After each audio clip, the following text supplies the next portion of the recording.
The Northern Securities Company was a short-lived American railroad trust formed in 1901 by E. H. Harriman, James J. Hill, J. P. Morgan and their associates. The company controlled the Northern Pacific Railway, Great Northern Railway, Chicago, Burlington and Quincy Railroad, and other associated lines. It was capitalized at $400 million, and Hill served as president. The company was sued in 1902 under the Sherman Antitrust Act of 1890 by the Justice Department under President Theodore Roosevelt. One of the first antitrust cases filed against corporate interests instead of labor. The government won its case, and the company was dissolved, so that the three railroads again operated independently. Hill was the president of the Great Northern Railway and Harriman controlled the Union Pacific Railroad, two of the largest railroads in the U.S. Both sought control of the Burlington to connect the roads to the vital railroad hub of Chicago, Illinois. Hill, who also had a minority interest in the Northern Pacific Railway, outbid Harriman for the Burlington. By agreeing to Burlington President Charles Elliott Perkins's $200 a share price.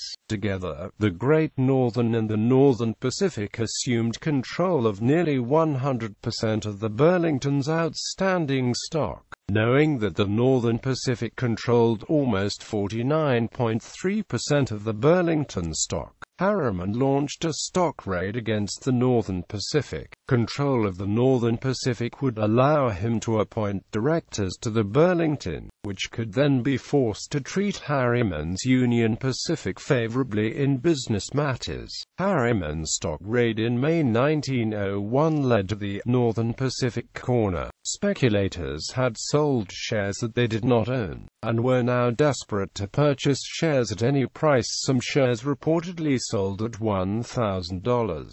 Hill, working with J. P. Morgan, took majority control of the Northern Pacific despite Harriman's best efforts. This speculation resonated throughout the stock market and the country as a whole. The two men, the backers, and associates agreed to settle their differences and eliminate ruinous competition through a monopolistic combination. The Northern Securities Company was formed by Hill to control the stock of his major railroad properties. Some of Harriman's directors were appointed as representatives for his holdings of Northern Pacific shares. A public outcry over the new company made its way throughout the country, and both state and federal officials prepared to file litigation. On February 19, 1902, the United States Department of Justice announced plans to file a suit against the company.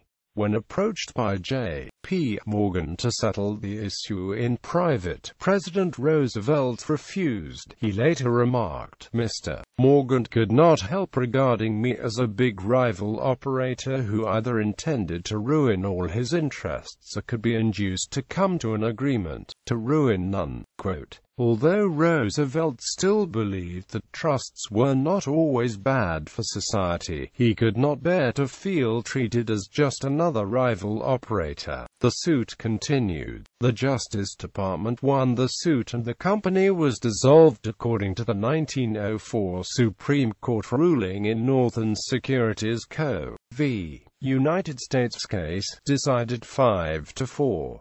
The companies were convicted under the Sherman Antitrust Act. In the following 7 years, 44 other federal antitrust cases turned out rulings similar to the Northern Securities case. Included in these breakups were Harriman's own holdings of the Union Pacific and Southern Pacific Railroads. The Northern Securities case was one of the earliest antitrust cases and provided important legal precedents for many later cases, including that against Major League Baseball.